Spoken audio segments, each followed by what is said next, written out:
Today, I'm going to explain something that changes everything, because it's not enough to understand the pattern. It's not enough to understand the resistance.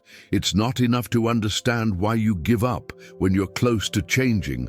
If, even so, you keep going back to what you already know no longer serves you, and you know exactly what I'm talking about. You know when you decide to leave a situation, but after a few days your mind pulls you back. You know when you step away from something toxic, but start missing exactly what hurt you. You know when you promise you won't repeat it, but you do. This doesn't happen because you want to. It happens because there is an invisible psychological bond pulling you backward.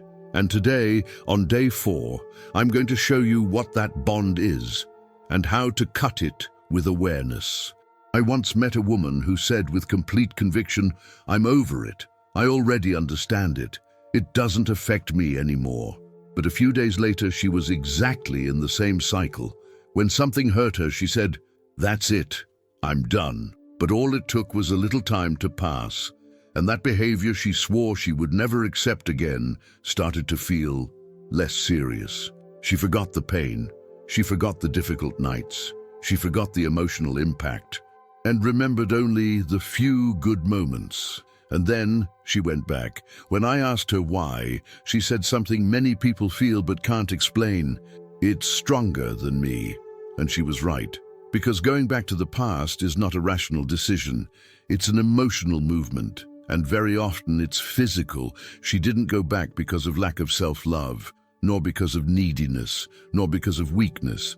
She went back because her brain was addicted to that emotional pattern. And that changes everything. I need to be very clear with you now. You don't go back to the past because you still love it. Many times, you don't even truly miss it. You go back because there is a part of your mind that confuses familiarity with safety. What is familiar feels controllable. What feels controllable feels safe. And what feels safe becomes tempting, even when it destroys you. You don't go back to what hurt you because you like to suffer. You go back because it activates old emotional circuits that your brain knows deeply. And the mind prefers what it already understands over what it doesn't yet know how to sustain. The mind prefers familiar chaos to unknown peace. And here is the key point of day 4. It's not missing. It's emotional addiction. Now I'm going to show you something that may be uncomfortable. Your body gets used to emotional states. That means if you lived for a long time in alert, anxiety, tension, instability, worry, waiting, insecurity, devaluation, conflict, emotional abandonment, your body learned to function this way. That state became normal. So when you try to change, when you try to enter something calmer, when you try to live peace, the body resists. It reacts as if something were wrong. And then confusing sensations appear.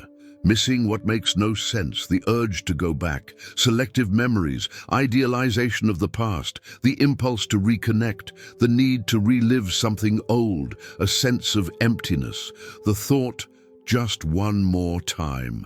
This is not love. This is emotional withdrawal. It's the body asking for the chemical discharge it learned to recognize. And the mind translates that as, maybe I should go back, but you shouldn't. Maybe this happens to you. You step away from someone, but miss the instability.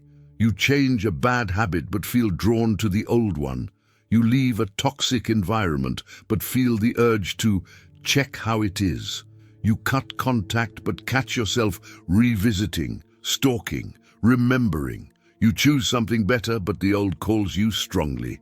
You know it's over, but miss what you shouldn't miss. This is not a moral failure. It's a physiological pattern trying to survive. There is a sentence that frees you when you truly understand it. What you have overcome emotionally still needs to be overcome physically. You may have understood it rationally. You may have decided to step away. You may have recognized the problem.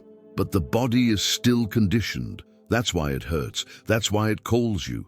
That's why it pulls. You are fighting against emotional memory, body memory, chemical habits, mental habits, automatic patterns, conditioned responses. And there is only one real way to cut this bond, to repeatedly choose the new until the old loses its taste. It's not force, it's conscious repetition. Every time you don't go back, the bond weakens. Every time you move through the urge, the chemistry changes. Every time you choose differently, the body learns something new. Day 4. Action.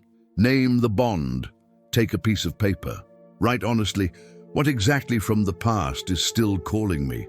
It might be a person, a sensation, a habit, a type of validation, an environment, an emotional pattern, an old identity. Name it. What is not named is repeated. What is named begins to loosen, because what you bring into awareness loses the power to pull you automatically. Today is not about cutting everything. It's about seeing clearly. Today you understood why you go back. Tomorrow, you will understand how to move forward without carrying the weight of the past. Day 5 is about how to build a new self without bringing the old identity with you. Come back tomorrow. The series is reaching its turning point, and so are you. You don't need to rush. You need to be honest with yourself. Tomorrow I'll show you the next step. Take care.